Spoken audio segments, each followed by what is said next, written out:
wife, which is pretty cool. It's a Texas middle name, R-A-E. You only get that in the good state of Texas. And we love them. And so this is a crazy time for us. We're 60 days away from inviting your generation to come and seek God and have their lives messed up like in a royal way at the Dome. I'm on this tour, and all these other crazy things are happening. And then Ben calls and says, look, I think I should step back a little bit. We're not sure how the baby's going to come, when the baby's going to come. And there's just very few things that I would, without hardly thinking about it, and obviously we ask the Lord about it, but there's not many things that I would just say, absolutely. But coming to serve alongside Ben, just to come and be in this place and to just lean forward with you in what God has been doing is an easy thing for us to do, even though a difficult thing schedule-wise. And it's just an honor for us to be here and be a part of it. And I just appreciate him mentioning the Dome. And I'm going to, tonight's not about the Dome. I didn't come here to promote the Dome. I didn't come here to promote Passion. But I do want to say this to you from the bottom of my heart, because Passion's been going on for about 16 years. Started in Austin, Texas in 1997. And there's just something brewing about the Dome. And I promise you, when you hear about it after the fact, you're going to remember this moment and go, I wish I'd gone.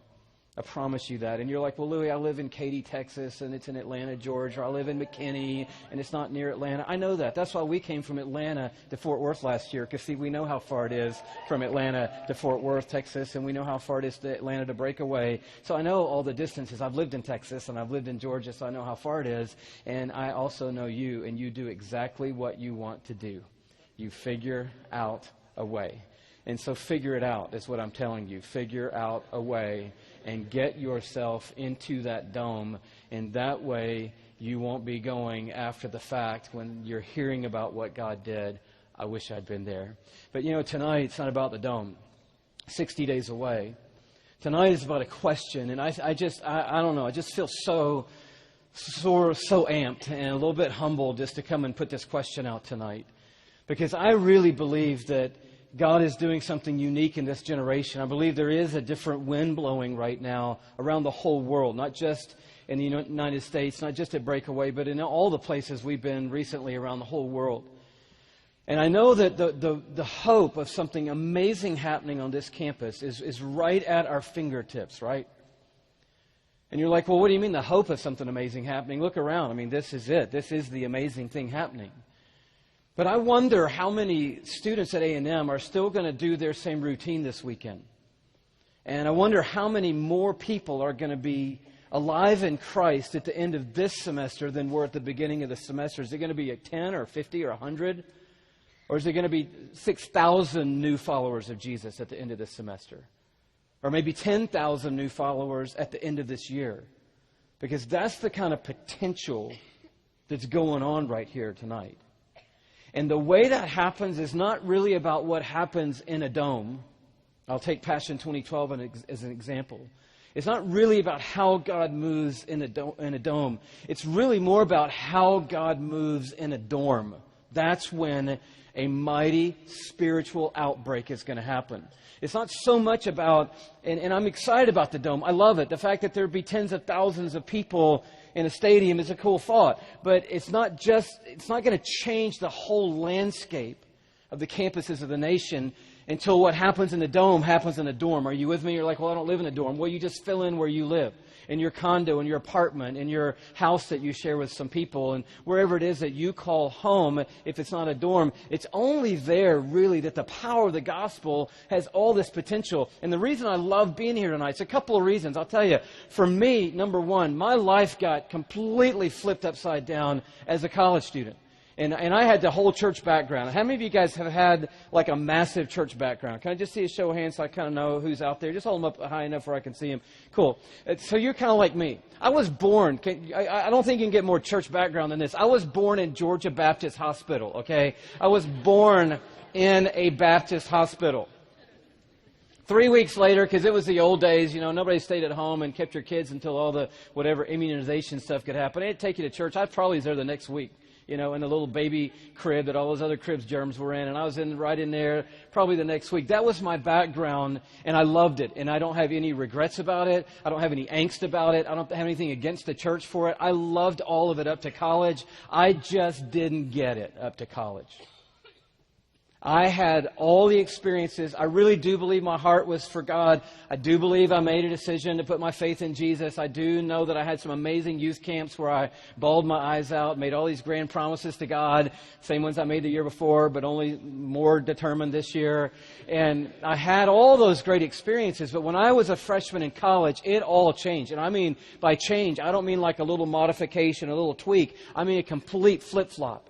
And so I believe in this moment. I really believe in it. But I also just believe in the campus moment. The campus moment is an incubator of change. And change can happen faster on the campus of Texas A&M than anywhere else in America. It's just a prime condition for cultural, viral change. Because you guys go to class together, you eat together, you work out together, you're always together. Facebook has linked your lives and stuck you into each other's world every second of the day. You can't go less than 10 minutes without checking your phone and finding out what somebody did or what picture they posted or which one you want to say or how you're going to update your status. And all of a sudden, everything's interlinked. And the way that it's interlinked is awesome if something amazingly viral happens. The potential for it to spread is already built into your environment. I mean, you could take it on a ton of different levels, but last time I was here last week, the weather turned cool, which for Texas means it dropped down below 90. And you guys remember that when that happened last Thursday? That was weird. Everybody, got their Uggs out, and it was a little... All the guys got their Uggs out. Remember that? And it was a little rainy that day. So do you remember what happened? Because it was a little rainy, all the girls' guys did what? They all came rocking out in these, rubber boots. How many of you guys noticed that when it rained a little bit last week? How many of you did not notice that and don't know what Uggs are? Can I just see your hands? No, lift them up high. These are the guys that will be single for a fairly good while now.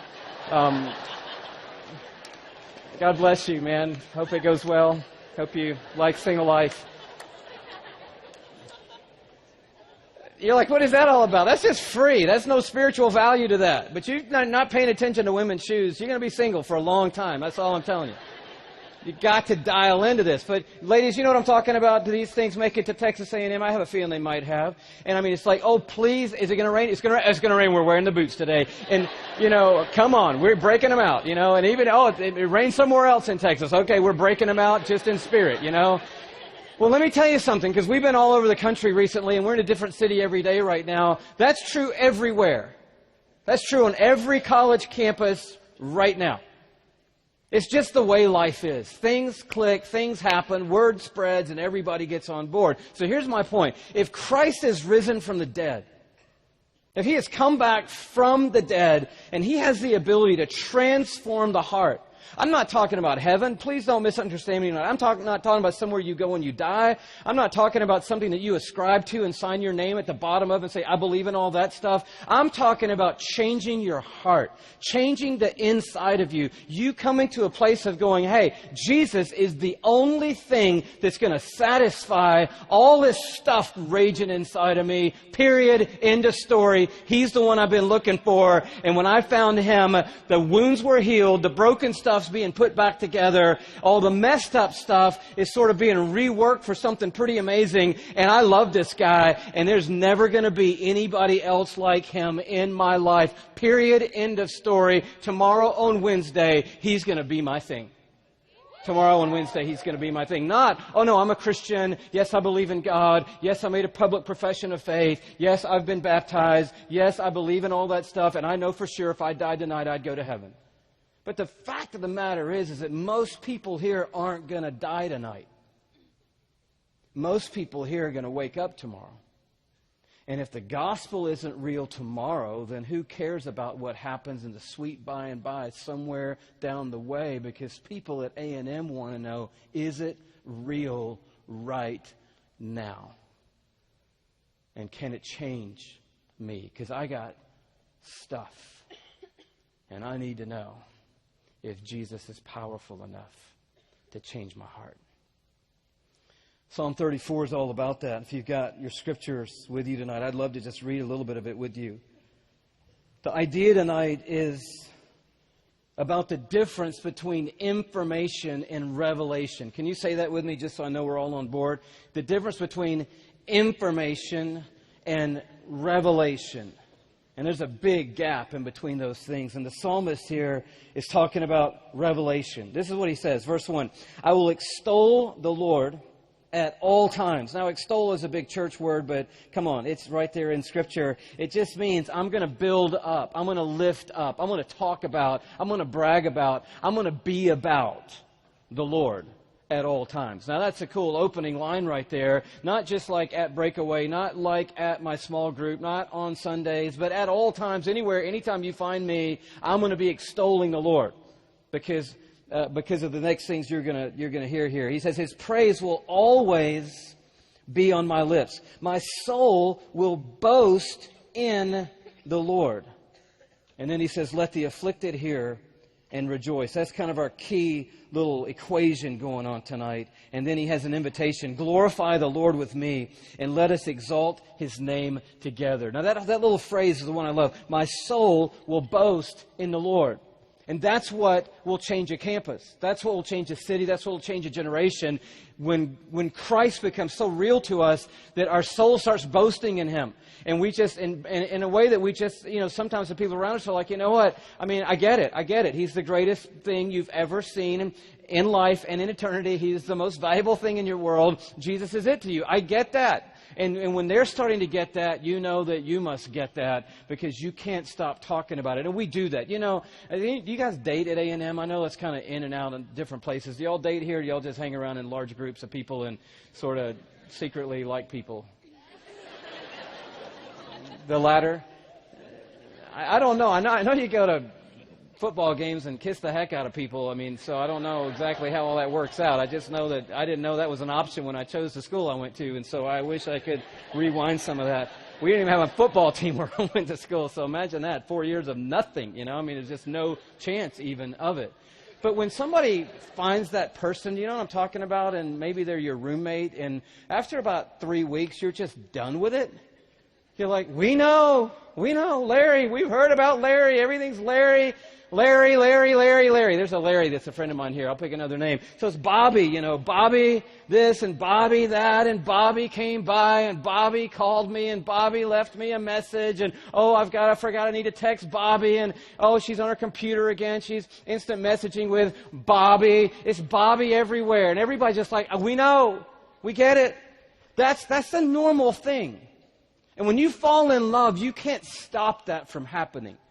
You can't control that. It's almost like an involuntary response because you're fallen in love. And it's that part about the relationship that we have with Christ that I think sometimes is missing. And yeah, it can be totally, I think, abused of the way that it really just annoys everybody. And that's not the goal, is to annoy all the people around you with Jesus. But man, there's a way to talk about Him that when you talk about Him, people think this is not something you believe in. This is somebody that you've fallen in love with. And there is a big, big difference. That whole thing of, what is to explain Jesus? Well, I believe this, and I believe that, and I believe the other. Versus explain Jesus. He is this, and He is this, and He is this, and I am done for. I'm finished. And you know what? I'm not looking for the one anymore. Isn't that freeing? Is He the one? Is she the one? Isn't it nice to get to the place where you're just so done over with Jesus that He's the one? And from that point on, you're looking for the two. And that's a whole lot more fun to be looking for the two than looking for the one. I mean, that's a great statement, guys. I mean, to be sitting across the table from the girl that you think maybe God has put in your path for your whole future and say, honey, I have never said this to you before, but I think I'm ready to say it right now. I honestly think you're the two, and I just want you to know that. I really just want you to know that. And, and she's like, what? And you're like, well, I mean, obviously Jesus is everything, and I know that you know that, and I would never ask you to do the things in my heart that He does in my heart because that would be unfair to you and it really would insult Him because He's nobody like Him. But beyond that, I think you're the two, and I want to ask you if you would, Mom, Dad, I found the two for me, and she's just incredible, It's a different perspective, isn't it? And the psalmist has fallen into that. But listen to what the verse says. The verse says, my soul boasts in the Lord. So I'm boasting. Not in me or in some stuff I can do. I'm boasting in the fact that God did things that nobody else could do. A true spiritual movement breaks out. I'll tell you, only is one ingredient necessary for a massive wildfire of a spiritual movement to break out. There's one necessary ingredient that you cannot do it without. And here it is. It's that somebody has to have something powerful happen to their life. That's the necessary ingredient. And that somebody has to be lost and or broken. It can't be a person who was raised in church and always been a pretty good person and always been pretty, whatever. And then I found Jesus and He just completed everything and now we're all swell. That's not going to start a movement. What's going to start a movement is I was drunk half the time. My family is like a minefield and my heart is so ripped up over it.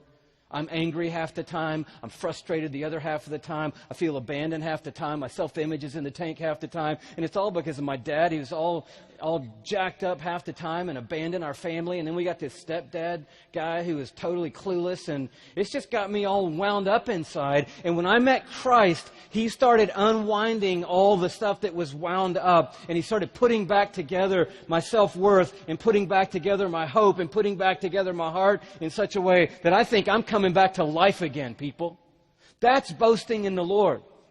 Boasting in the Lord was, man, I didn't really get it. I was half over here and half over here, and I wasn't really satisfied either place, and I was God half the time and the world the other half of the time, and all of a sudden my eyes were just open, and God came into my life in such a powerful way and touched my heart in such a way that I really just want to be with Jesus. That's boasting in the Lord. I've been alone, or I was down in a hole of depression, or I went off this deep end and God brought me back. God put me back together. God is piecing my life together. That's boasting in the Lord. And the psalmist writes, my soul will boast in the Lord. Let the afflicted hear and rejoice. Here's the way that works. There are people all around you right now whose lives are broken down in different ways. And they're listening all the time to see if anybody's talking about somebody who can help them. And when our soul boasts and we say, Jesus is working. He is real. He is changing me. He's satisfying me. He's everything to me. The afflicted, it says, hear that. And they rejoice. You know why? Because they hear a real person that they know. And they know that person's story, and they see the change that Christ is making. And that's the undeniable power that leads to this mysterious thing called evangelism, which we have such a hard time figuring out. How do I share Christ with my roommate? How do I share Christ with this random guy in my class? How do I share Christ with this person that, I work with? It's always hard. How do you get the conversation around there? The way you share Christ with the people around you is you share Christ as the one who is inside of you, making a difference in your life. And the people around you go, okay, well, I do definitely know you had some problems because I know you. So I will now watch and see how Christ changes you.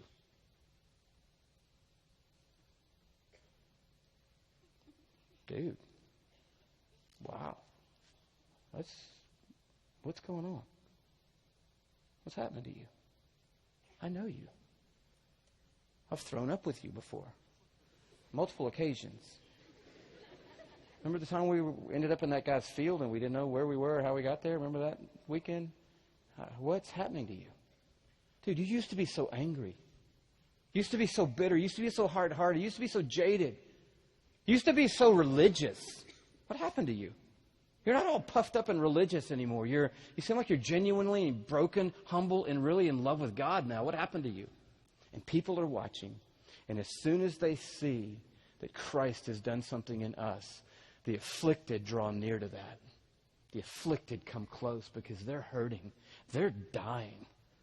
And they're looking for somebody who's carrying real hope and transformation. So he says, something happened to me. This is verse 4. I sought the Lord, and He answered me. Not us. He delivered me from all my fears. So those who look to Him are radiant, and their faces are never covered with shame. Verse 6, this poor man called, and the Lord heard him. He saved him out of all his troubles. What a great testimony.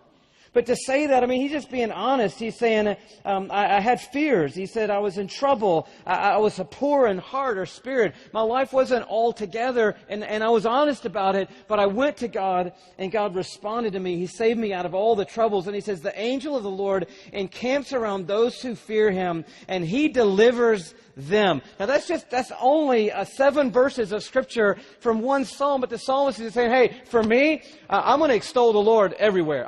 His praise is always going to be on my lips, and I'll tell you why. Because He is changing my life. I sought Him, He answered, He delivered me, He's carried me, He's lifted me, He's changed me. Look at me, my face is different. Christ is making a difference in my life.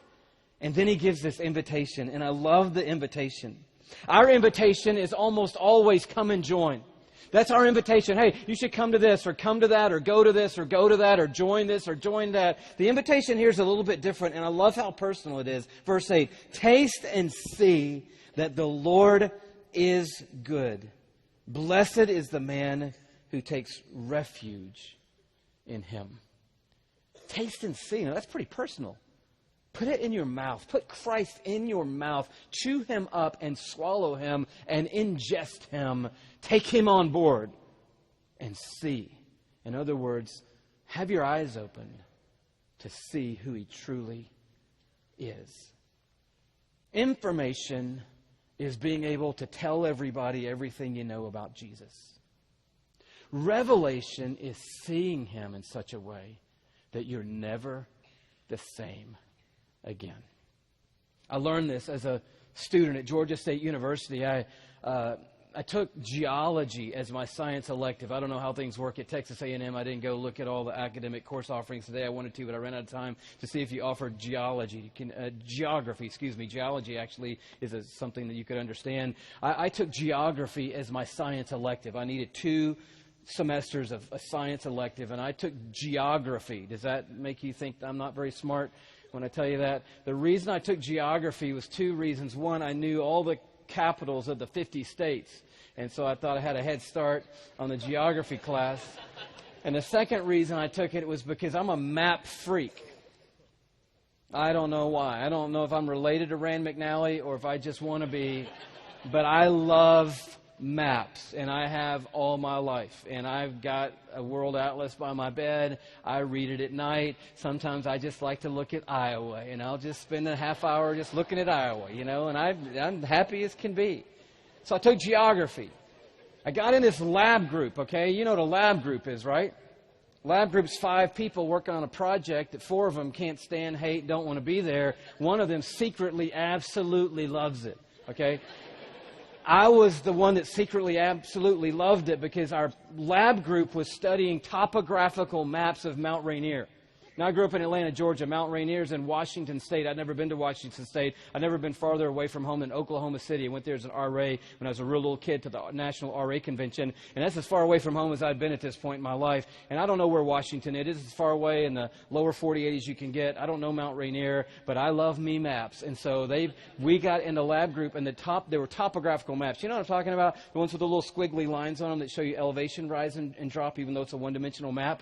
And the maps were about 3 feet square, rolled up in these huge tubes, stuck in this big map thing in the lab room. And I'm just like, oh, wow. The other people in my group are like, God, this is the worst thing. They're cussing. They're frustrated. And I'm just like, yeah, I know, it's terrible, isn't it? And so the first day we're there, we get through this whole thing, and we got to do all these specific assignments. And I'm just like, I'm just blending in. And I'm like, I know, I hate it too. They all left. The thing ended. I go up to the teaching assistant, and I can tell by the look on his face he's never been asked this question before. I say, hey, I know this might be odd, but is it possible for us to check the maps out? And he's like, you want to do what? I'm like, can we check the maps out? Like, I'd like to take them home tonight. I promise I'll bring them back tomorrow. Here's my ID. I give you the deal. I give you all the information, whatever. I'll leave a deposit. Can you just take them out? And he's like, I don't know. No one's ever asked to check the maps out before. How many do you want? And I said, well, how many can I get? Can I get like 10? And so it's a long story. I'll try to make it short, but I didn't have a car back then. So I was riding this bus, like from downtown Atlanta out to where we live. So I got these 10 rolled up maps with me. I get home, and our family, we lived in an apartment at the time. We were kind of lower middle class family, and I'll just never forget getting home, finally getting in my room and closing the door and getting down on the floor and literally thinking, I'm going to overdose right now. They're going to find me in here, and the autopsy report's going to say his heart just stopped beating. We don't know what happened. I got the maps on the floor, and I'm just like freaking out. I had the whole floor covered with maps, and I'm just like standing there going, oh man, this is awesome. So fast forward, 2 fast forwards coming. The first one is a fast forward to the test. This is a true story. Now, I failed out of college twice, so I'm not making any of this stuff up. It wasn't because I wasn't smart, by the way. I got some graduate degrees, but I just wasn't paying attention at that point in life. But the test came. The guy passes out, the same guy that I checked the maps out from, passes out the test. I look at the test. It is an insult. This test is a flat-out insult to me. I'm just like so disappointed. I'm like, these are multiple-choice questions. Are you kidding me? I turn second page. There's 2 fill-in-the-blank questions, and then there's 2 discussion questions at the bottom. And there's only this much room to write in the discussion question ones. Now, normally you see that and you're like, hallelujah, I'm going to use my Save Me God handwriting in here and I'll be able to smoke this baby. You know what I'm talking about? Where I would have said a lot more, but ran out of room. Sorry. You know how that you get the blue book and you open it up and it's like, yes, my experience in Greater Eastern history is... Next page, another sentence. I'm writing in micro architecture font. And at the end of it, honest truth, I turn this 2-pager over and I write at the top of the back, blank page, things I know about Mount Rainier that you did not ask me on this test. And I just fill in the back. I'm just walk up there, put that on the desk. These other jokers that are in my group, they're sitting over there looking at the first question like, I don't know. They don't know nothing. Second fast forward, that summer, somehow I talked my mom and dad into letting me take one of our family cars.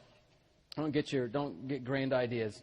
It was an Explorer. It was a Toyota Corolla, our nice family car. And they agreed to let me take it with my friend Johnny Mosier on a 6-week camping trip around North America.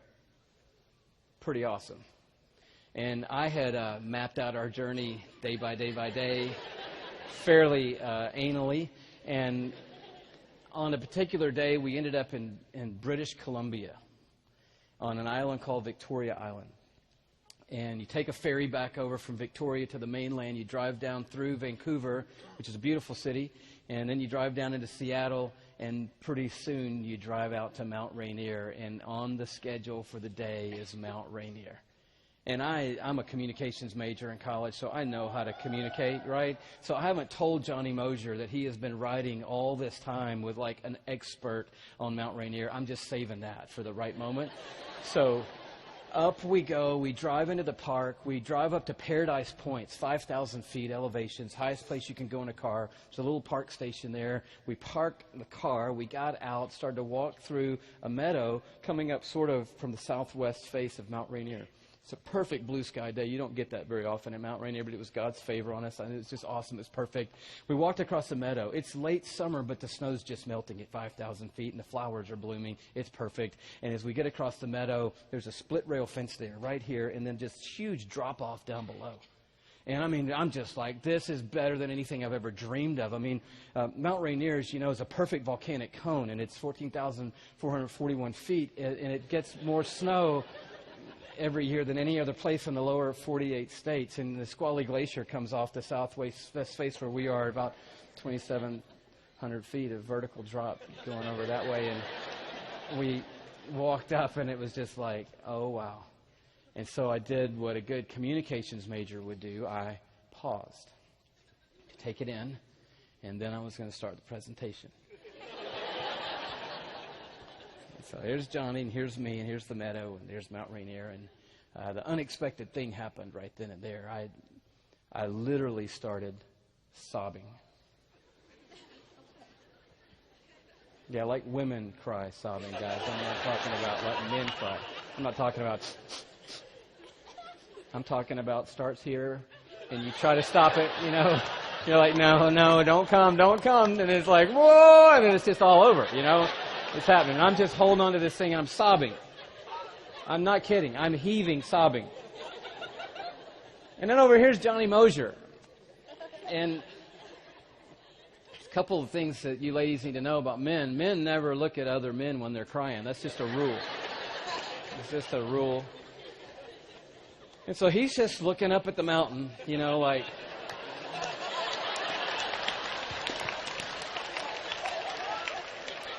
And I'm sobbing, but I can still feel the peripheral kind of like... You know, I think he's kind of squinting like, is there something I'm not seeing? Is there something going on? And true story. I gotta get come to the end of this. True story. I keep thinking I'm going to get a hold of myself, and I'll say, excuse me for that, and then I'm going to do the presentation. I don't ever get a hold of myself. And men will understand this. Women will not believe this. Women, oh gosh, can you imagine if there had been two women up there? I mean, they would have held hands and cried together and sobbed together. They'd be taking their kids up there on family vacation. This is where it happened, kids. This is the spot, you know, let's all cry. I mean, but guys, it doesn't work that way. Here's really what happened. I finally just gave up. I said, okay, I'm not going to stop sobbing. Turned around, walked to the car, got in the car, sat in the car, sobbing. 5 minutes later, Johnny Mosier gets in the car, closes the door, doesn't say a word, just gets in, closes the door. Crank the car. We drive down to the lower part of Mount Rainier Park, set up our campsite for the night. Set up camp, cook dinner, have a campfire, go to bed. Nothing is said. Nothing. Get up the next day, drive to Oregon, nothing. Go to Coos Bay, Oregon, if you're from around there. Set up camp that night in Coos Bay, Oregon. The temperature turns cold. We split up for the night because we don't have enough covers. We didn't plan well. So I'm in a tent in the one sleeping bag we got. He's in the car with a couple of blankets. I'm in there by myself. It's midnight, Coos Bay. I can hear it right now because the foghorns are rolling in as the fog's coming in off the Pacific. And I'm looking up in this tent, and I am still shaken up to the core. And I'm like, what just happened?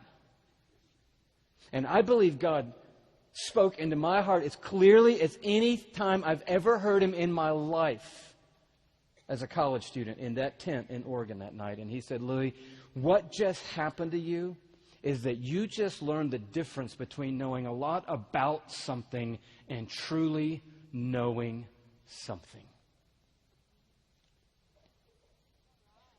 And I'm telling you, my life turned right then and there.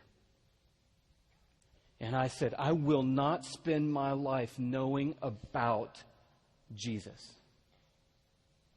I want to know you. Paul, when he was praying in Ephesians chapter 1, this is the way he prayed. In part of his prayer, he said, I pray that God would give you, listen to this, a spirit of wisdom and of revelation, that you may know God more.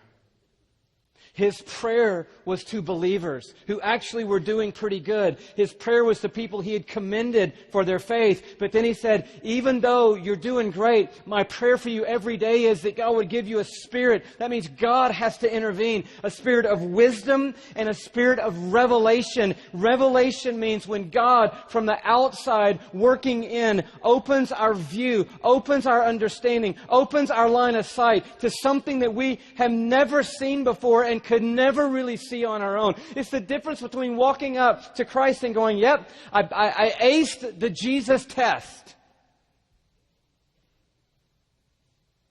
And the difference between you starting to talk about Him and that look coming in your eyes and something catching in your heart and people going, I've never heard you talk about anybody like that before.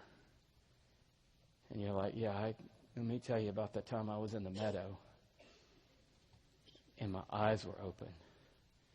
And I just was flat out speechless at the beauty of the Son of God. And I've never gotten over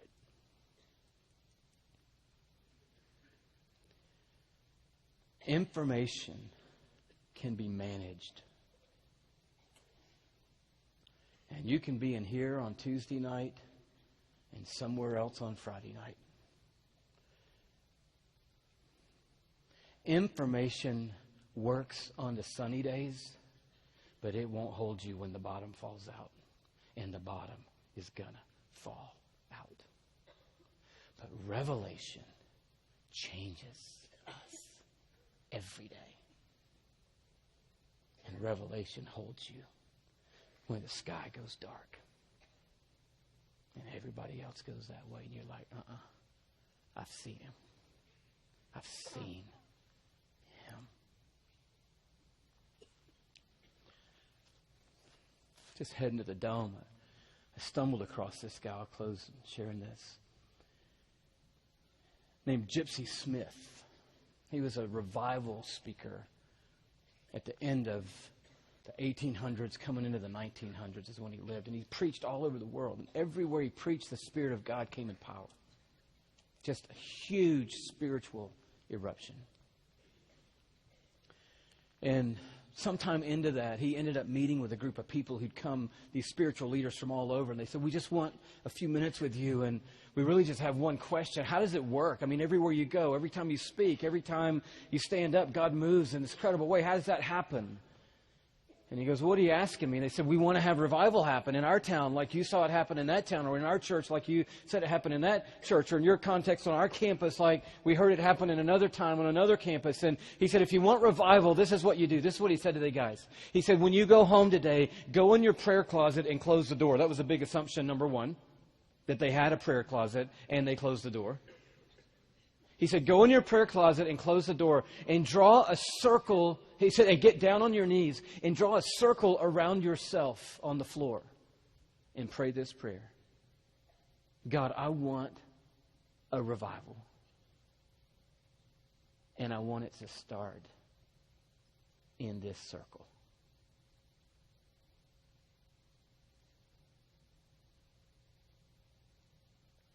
See, there's no such thing as a mighty move of the Spirit over there. There's only such a thing as a mighty move of the Spirit in here. In here.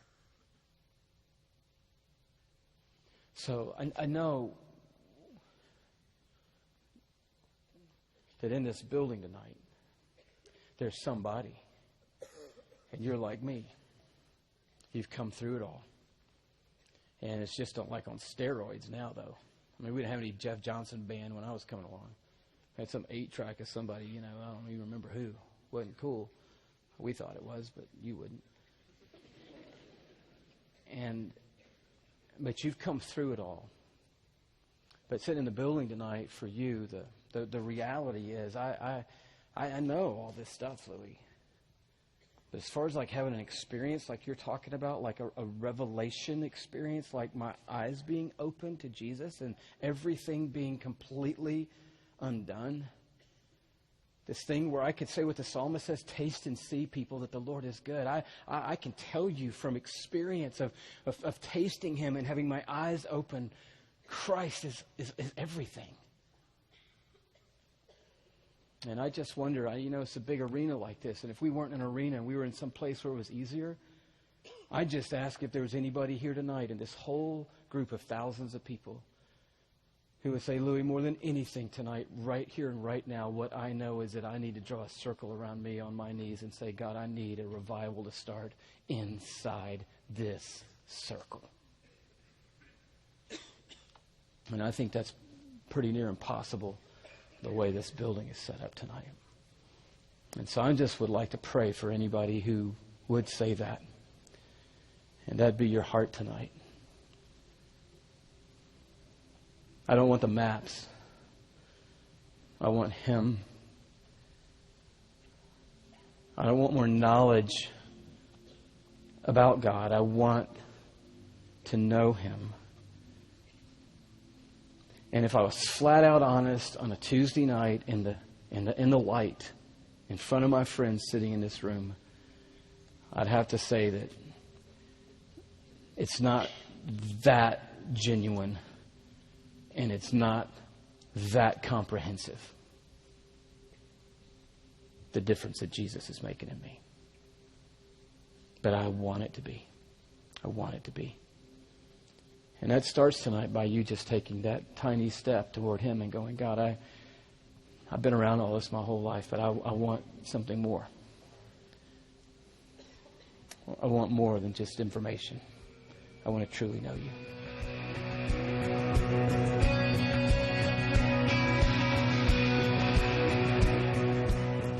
Welcome to the Breakaway Podcast. We are here in Reed Arena, and it is Tuesday night right after Breakaway. And I'm sitting here with Ben Stewart. My name's Jeremy. And Ben, it was such a great night. We had Louie Giglio visiting with us. Yeah. And you have been on a little break.